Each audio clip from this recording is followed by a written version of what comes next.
Anyways, the Broncos and the Bears, you guys. This is just you know Broncos gave up the 70. The Bears just are woeful. The worst team in the league, I think. Sorry to Doubles. Sorry to the Chicago crew in the chat. They know it. They know it. So Denver. Remember, they lost the first two games by just 3 points. So combined, and then gave up the 50-point loss to Miami. And it looked like they weren't even trying it through one point, right? I mean, look how Miami was scoring on those runs and stuff. So Denver's lost 14 of their last 17. Now they're a road favorite here by 3, even against the Bears. You know, coming off that's how bad the Bears are, right? I mean, the Broncos coming off the 70-point game. So it's just been bad. The Bears are allowing 35 points per game right now. They've given up 11 touchdowns already this season.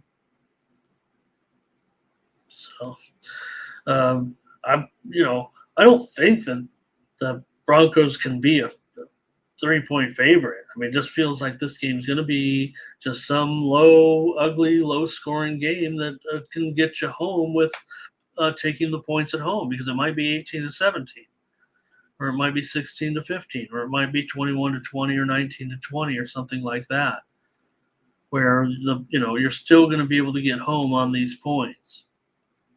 Doubles is here. He is our Chicago correspondent. He says under 46. He's also got the first quarter under and the first half under. Why wouldn't this be just a total, under situation, just because of just terrible football? So I'm going to take the Bears plus 3 points. I feel like I don't know what anybody's doing at this point. I don't think anybody wants to even take a stand with these two teams. But somebody's got to take a stand here in this bad matchup. So Chicago just 4-7, their last 11 as a home underdog, and this isn't going well for Fields. I tried to back him a little bit, back when he was, when he'd move around. It seemed, why doesn't he move around? Why does he take the pocket sacks, Mr. Roboto? What's the worst they can do to you? Go take off. Go be Justin Fields. Does not want to get hit. I don't know what's going on. Russell Wilson, it's just been he's 4-14 with Denver. His career's over. Come on. It's not like he's gonna he's gonna find it or something, or his stock is gonna rise or anything like that. So who's gonna lay points with? Give me the Bears. Give me money line too. I don't care.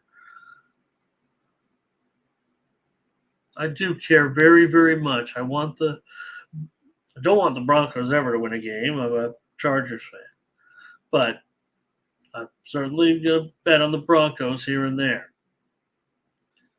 I didn't hear Mike North's comments, but I like that, Doubles. And he, obviously, was that on his show? Or was that on national? Did he say that on a national show or on his local Chicago show? Here's the thing about what I've said about Dion, that I don't. Why isn't it possible that Dion does become an NFL coach right away and coach Shedeur Sanders on a really bad team and say, hey, it's a package deal? It looks like a fun deal, right? I mean, bring him in, see if it works. There's no doubt. Lightning. You might say Dion's a lightning rod. Maybe he can't even coach. Maybe he's. We've already seen him make a mistake with the analytics. Remember when he took the ball first? Now, he did say in the post-game press conference, because a lot of national gambling media was saying, well, he made a huge mistake. He did make the mistake analytically, but he did clarify his comments. He said, I wanted the ball first and I wanted to go score. Now, he may have just been saying that because once he found out all the analytics, because back in the day when we were playing sandlot football, you always want the ball first or whatever. Right, even before the analytics, when they had certain take the ball first or whatever. But we all know now it's wrong, but he did say in the post-game comments, I want the ball first. Anyways, for whatever you want to say about Dion, no one can argue about his status in professional football as one of the best players of all time. All right, we'll take the Bears here.